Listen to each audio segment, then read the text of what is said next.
Hello दोस्तों, नमस्कार। अभी की सबसे बड़ी खबर आ रही है, जहां भारत के दरवाजे तक पहुंची हूतियों की हिंसा। गुजरात के पास अरब सागर में टैंकर जहाज पर बड़ा ड्रोन हमला, जिसके बाद भारी तनाव। बताएंगे भारतीय तट रक्षक जहाज ICGS विक्रम पोरबंदर लागत से 217 समुद्री मील दूर अरब सागर में इस जहाज की ओर बढ़ रहा है। जी हाँ दोस्तों, साथ ही साथ आपको बताएंगे शीर्ष राजनीतिक नेतृत्व भारतीय सुरक्षा बलों द्वारा जमीनी आवश्यकता के अनुसार पाकिस्तान प्रायोजित आतंकवाद से निपटने के लिए खुली छूट दे दी गई है। जी हाँ दोस्तों, अभी की सबसे बड़ी और एक्सक्लूसिव खबर। साथ ही साथ आपको बताएंगे जहां अखनूर में सेना ने घुसपैठियों को मार गिराया, लाश घसीटकर पाकिस्तान ले जाता दिखाई दिया आतंकी। आपको भी दिखाएंगे। साथ ही साथ कनाडा के बाद अमेरिका में हिंदू मंदिर पर हमला, दीवारों पर लिखे खालिस्तान समर्थक और भारत विरोधी नारे, जिसके बाद भारत ने दिया करारा जवाब। एक से एक बड़ी खबर आपको बताएंगे, बने रहिएगा वीडियो के अंत तक। लेकिन खबरों में आगे बढ़ने से पहले अगर आप भी अपने भारत देश का दिल से समर्थन करते और मानते हैं कि मोदी जी हैं तो हर चीज मुमकिन है, तो इस वीडियो को भी कर दीजिए लाइक, चैनल कर दीजिए सब्सक्राइब, बेल आइकन दबाइए, साथ ही कमेंट बॉक्स में लिख दीजिएगा जय हिंद। जी हाँ दोस्तों, तो चलते हैं पहली और सबसे बड़ी खबर की तरफ, जहाँ भारत के दरवाजे तक पहुंची हूतियों की हिंसा। गुजरात के पास अरब सागर में टैंकर जहाज पर बड़ा ड्रोन हमला। भारतीय तट के पास हिंद महासागर में लाइबेरिया के झंडे वाले टैंकर पर ड्रोन से हमला किया गया है। अरब सागर में हुए इस हमले की कई रिपोर्टों में पुष्टि हुई है। इससे पहले ब्रिटेन के मैरीटाइम ट्रेड ऑपरेशन संगठन ने इस हमले के बारे में सूचना दी थी। बताया जा रहा है कि इस हमले में जहाज पर मौजूद कोई भी चालक दल का सदस्य घायल नहीं हुआ है। ये व्यापारिक जहाज अपने गंतव्य भारत की यात्रा को जारी रखे हुए है। इस ड्रोन हमले के बाद जहाज को कुछ नुकसान पहुंचा है। जहाज पर मौजूद चालक दल के सदस्यों के बारे में अभी तक कोई जानकारी नहीं है। इस हमले का शक यमन के हूतियों पर जताया जा रहा है। बताया जा रहा है कि गुजरात के वेरावल तट से 200 नॉटिकल मील की दूरी पर यह ड्रोन हमला किया गया है। बताया जा रहा है कि इजराइल से इस जहाज का संबंध था और भारत आ रहा था।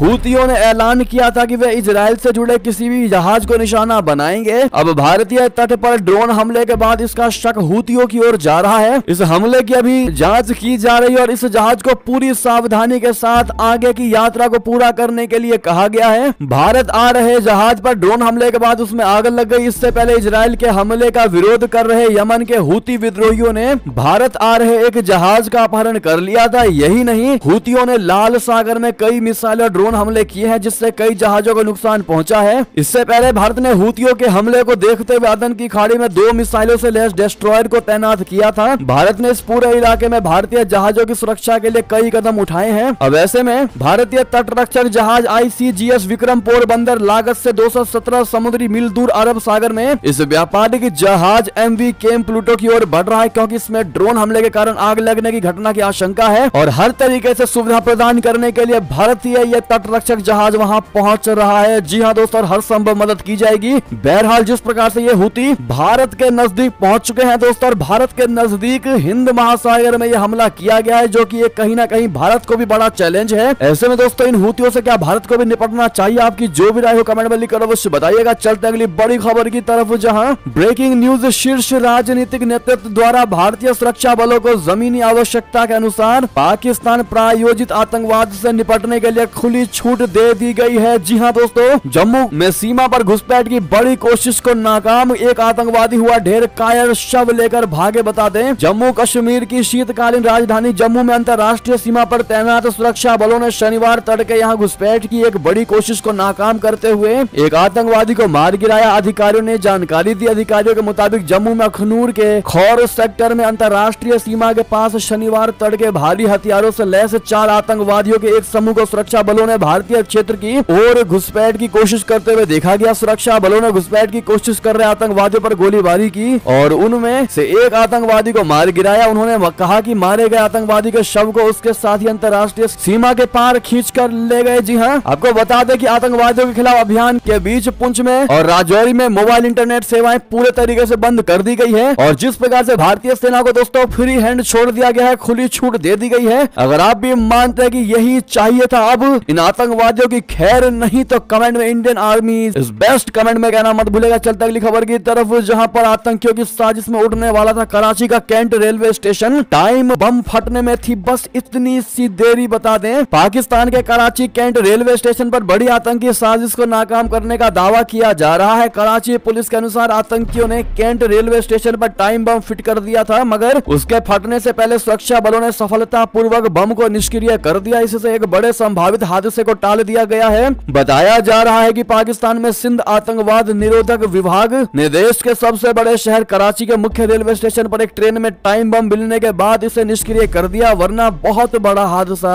हो सकता था। जी हां, CTD के उप महानिरीक्षक असद रजा ने कहा कि शुक्रवार को एक बैग में एक IED मिला जो कराची कैंट स्टेशन पहुंची पेशावर से आने वाली पेशावर एक्सप्रेस की एक सीट के नीचे रखा था। रजा ने बताया कि बैग शुक्रवार रात 9:15 बजे मिला, जिसमें बैटरी, तार और स्विच से जुड़ा टाइम बम था। जी हाँ, वैसे में बहुत बड़ा आतंकी हमला होने वाला था दोस्तों कराची में। आतंकी कहना सही नहीं होगा क्योंकि पाकिस्तान के लिए आतंकवादी उसके दोस्त की तरह है, क्योंकि आखिर पालता भी तो पाकिस्तान ही है। इस पर आपकी जो भी राय हो बताएगा जरूर। अगली खबर की बात करें जहां, लेकिन दोस्तों वीडियो को लाइक करते चलिएगा। बता दें खबर, कनाडा के बाद अमेरिका में हिंदू मंदिर पर हमला, दीवारों पर लिखे खालिस्तान समर्थक और भारत विरोधी नारे। जी हाँ, कनाडा के बाद अब अमेरिका में हिंदू मंदिर से छेड़छाड़ की घटना सामने आई है। कैलिफोर्निया के नेटवर्क शहर में हिंदू मंदिर की बाहरी दीवारों पर भारत विरोधी और खालिस्तान समर्थक नारे लिखे गए हैं। हिंदू अमेरिकन फाउंडेशन की ओर से एक्स पर कुछ तस्वीरें शेयर की गई हैं, जिनमें स्वामी नारायण मंदिर वासना संस्था की दीवारों पर भारत और प्रधानमंत्री नरेंद्र मोदी के खिलाफ घृणित नारे लिखे देखे जा सकते हैं। मारे गए खालिस्तानी आतंकवादी जनरल सिंह भिंडरावाले का नाम भी दीवारों पर लिखा है। हिंदू अमेरिकन फाउंडेशन ने एक्स पर कहा, यहाँ खालिस्तान आतंकवादी सरगना भिंडरावाले का जिक्र है, जिसने हिंदुओं को निशाना बनाया। ये हरकत मंदिर जाने वालों को आघात पहुंचाने और हिंसा का डर पैदा करने के मकसद से किया गया है, जो कि घृणा अपराध के दायरे में आता है। जी हाँ, फाउंडेशन ने नेवार्क पुलिस से इस घटना की जांच हेट क्राइम के तौर पर करने की अपील की है। पोस्ट में कहा गया है कि कैलिफोर्निया के नेवार्क में स्वामी नारायण मंदिर वासना संस्था की दीवारों पर खालिस्तान समर्थक नारे लिखे हैं। और दोस्तों, नारे ऐसे लिखे गए कि हम आपको बता भी नहीं सकते। नारे तो छोड़िए, ऐसी बातें लिखी गई है कि हम आपको यहाँ बता भी नहीं सकते, दिखा भी नहीं सकते। आप अंदाजा लगा पाएंगे दोस्तों कि आखिर इन्होंने क्या क्या लिखा होगा भारत के खिलाफ, मोदी जी के खिलाफ। ऐसे में आपको बता दें कि अमेरिका में हिंदू मंदिर में खालिस्तानियों की कायराना हरकत के बाद भारत ने भी लगाई तगड़ी लताड़। इस मामले में प्रतिक्रिया देते हुए विदेश मंत्री जयशंकर जी ने कहा कि ऐसे चरमपंथियों को जगह नहीं दी जानी चाहिए। उन्होंने बताया कि सैन फ्रांसिस्को में भारतीय वाणिज्य दूतावास ने पहले ही इस मामले को अमेरिकी अधिकारियों के समक्ष उठाया है और जांच चल रही है। उन्होंने कहा कि मैंने समाचार देखा है, जैसा कि आप जानते हैं हम इस बारे में बहुत चिंतित हैं। भारत के बाहर चरमपंथी और अलगाववादी ताकतों को जगह नहीं मिलनी चाहिए। जो कुछ भी हुआ उसके बारे में हमारे वाणिज्य दूतावास ने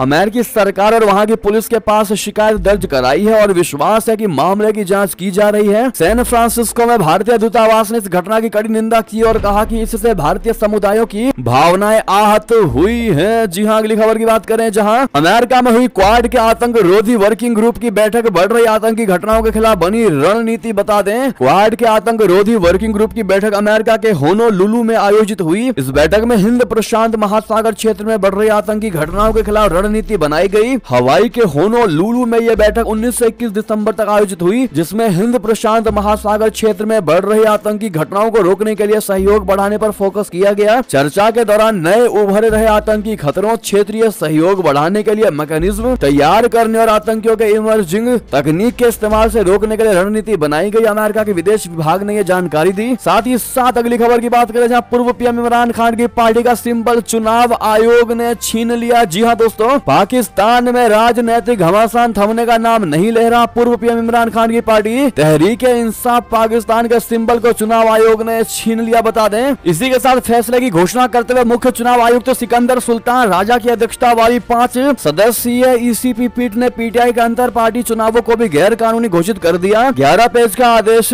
पीटीआई के पूर्व सदस्य अकबर एस बाबर की याचिका पर दिया गया है, जिन्होंने दावा किया था कि पीटीआई ने नियमों के अनुरूप चुनाव नहीं कराया था। जी हां, अगली खबर की बात करें जहां 23 गुना बढ़ा भारत का रक्षा निर्यात। 2022-23 में रक्षा निर्यात 16,000 करोड़ को छू गया। ब्रह्मोस आकाश मिसाइल और तेजस विमान की विदेशों में वाकई में बढ़ी है मांग। साथ ही भारतीय हथियारों के डिजाइन और विकास क्षमताएं अब 85 से ज्यादा देशों तक पहुंच रही है। अगर आप भी मानते कि वाकई में मोदी जी हैं इसीलिए हर चीज मुमकिन है, तो कमेंट में लॉन्ग लिव मोदी जी कहना बिल्कुल मत भूलिएगा। बहरहाल ये थी भी की सारी बड़ी खबरें। आपको हमारी खबर कैसी लगी? आशा करता हूँ बहुत अच्छी लगी होगी। अगर थोड़ी भी अच्छी लगी है तो इस वीडियो को दोस्तों में, भाइयों में, साथियों में, रिश्तेदारों में शेयर अवश्य कर दीजिएगा। और अभी कर दीजिए इस वीडियो को लाइक, चैनल को कर दीजिए सब्सक्राइब, बेल आइकन दबाइए। साथ ही कमेंट बॉक्स में लिख दीजिएगा जय हिंद जय भारत। और यहाँ तक बने रहने के लिए आप सभी का बहुत बहुत धन्यवाद।